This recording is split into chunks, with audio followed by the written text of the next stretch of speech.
I got a call at 5 a.m. in the morning from our Vice President of Operations saying we have a major problem. First I heard it on the news in the morning. I heard there was a huge fire in Grand Prairie, a large fire, 400,000 square foot building, which is huge. When the technician called me and said that it had been increased to a 4-alarm fire, I headed down to the plant and met with Daryl Kramer. When I got there, the roof was on fire, and it was obvious at that point that we were going to lose the entire facility. My first reaction really was about employees. I was really concerned that we got everybody out. There's just so many employees in that facility. Well, at least we knew that our employees were safe and that there was no injuries on our part. You know, you can replace buildings, you can replace equipment, you can't replace people.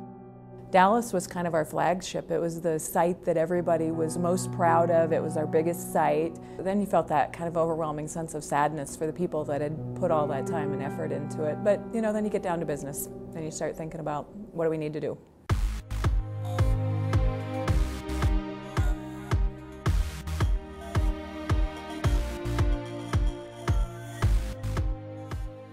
Jay Oxton, our president, with the head of our disaster recovery, Craig Reed, called the executive team, called the folks who needed to be pulled together. We established a war room. Immediately, the executive team declared a level 3 disaster. Immediately, I notified the U.S. Postal Service, which is a partner that we have to deal with, and they were very concerned. And I also started notifying my customer service team to start letting the customers know. We wanted to make sure that they were aware of the situation. Within 4 hours, we had all of our customers notified and contacted. He told me that they were in the process of implementing the disaster recovery plan, and they would keep me in the loop, communication-wise, let me know what's going on and how the recovery process was going to work. Being a business owner of a company that's in the mailing business, I understand the sensitivity of timing and mail and everything else, and so I tried to put myself in their position.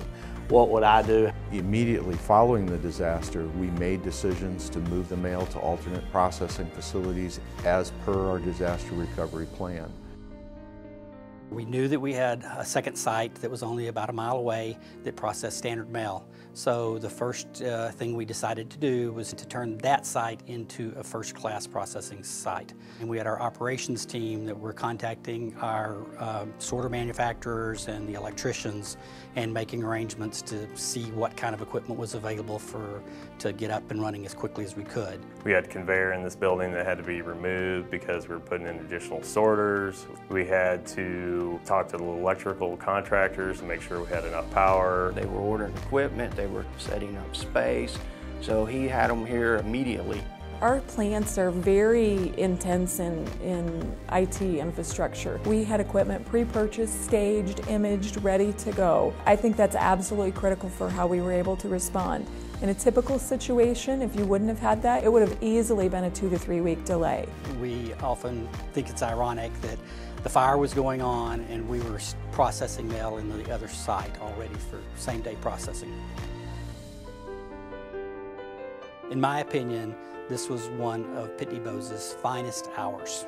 Pitney Bowes did stand by their customers and their employees. It takes everybody to put all of the pieces together after something like this happens. By reacting the way that they did, our customers are happy. We didn't lose any customers.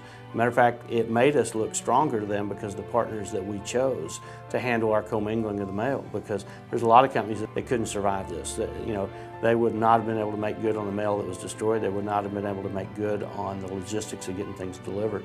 I could have gone with somebody that might have saved me 1/10 of a cent, but guess what? I probably would have lost a customer that made me $1 million a year. It's a partnership between his company and our company. We feel like that he's just an extension of what we do. I think you evaluate vendors and suppliers by how do they handle themselves when things go wrong. You know, we're all heroes when things runs right, but whenever you start having problems and things get sideways, that's how you recover and how you deal with it is what you need to evaluate people by. The amazing part of this entire thing is that no employees or firemen or anyone was hurt, and the fact that we were able to continue to service our customers on a day-in, day-out basis with consistent good service. I guess the thing that I would say most about them is you can always count on them, and especially when you need it the most.